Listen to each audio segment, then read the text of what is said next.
ವೀಕ್ಷಕರೇ ನಮಸ್ಕಾರ. ಈ ದಿನದ ಬ್ರೇಕಿಂಗ್ ನ್ಯೂಸ್ಗೆ ಸ್ವಾಗತ. ನಾನು ಹರ್ಷಿತ್. ಎಲ್ಲ ಇಲಾಖೆಗಳಲ್ಲಿ ಸಾಧಕ ಕ್ರೀಡಾಪಟುಗಳಿಗೆ 2% ಹುದ್ದೆಗಳಿಗೆ ಮೀಸಲಾತಿ.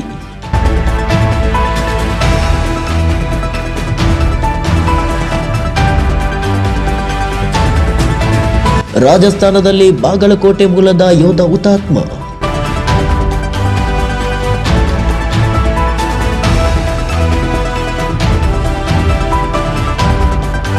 ಬಾಂಗ್ಲಾದೇಶದಲ್ಲಿ ಭುಗಿಲೆದ್ದ ಹಿಂಸಾಚಾರ.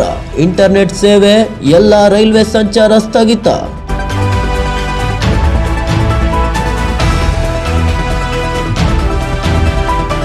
ಲಂಕಾ ವಿರುದ್ಧ ಮಂಡಿಯೂರಿದ ಚಾಂಪಿಯನ್ ತಂಡ ಭಾರತ.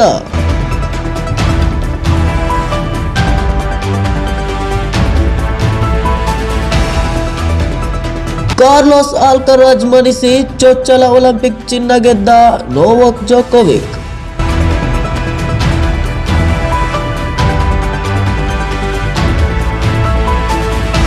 ಪ್ಯಾರಿಸ್ನಲ್ಲಿ ಬ್ರಿಟಿಷ್ ಸವಾಲನ್ನು ಜಯಿಸಿದ ಭಾರತ.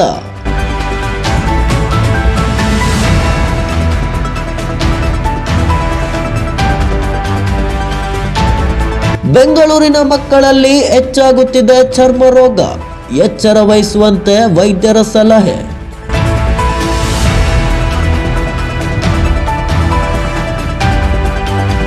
ವಯನಾಡಲ್ಲಿ ಗುಡ್ಡ ಕುಸಿತ ದುರಂತ.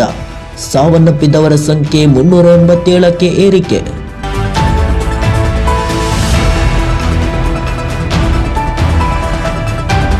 ಇಂದಿನಿಂದ ಅಕ್ರಮ ರೆಸಾರ್ಟ್, ಹೋಮ್ ಸ್ಟೇ ಸೇರಿ ಎಲ್ಲ ಅರಣ್ಯ ಒತ್ತುವರಿ ತೆರವು.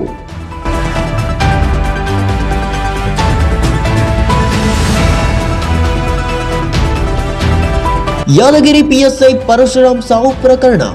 ಲಂಚ ಹಣ ಹೊಂದಿಸಲು ಫ್ಲಾಟ್ ಮಾರಲು ಮುಂದಾಗಿದ್ದ ಮಾಹಿತಿ ಬಹಿರಂಗ.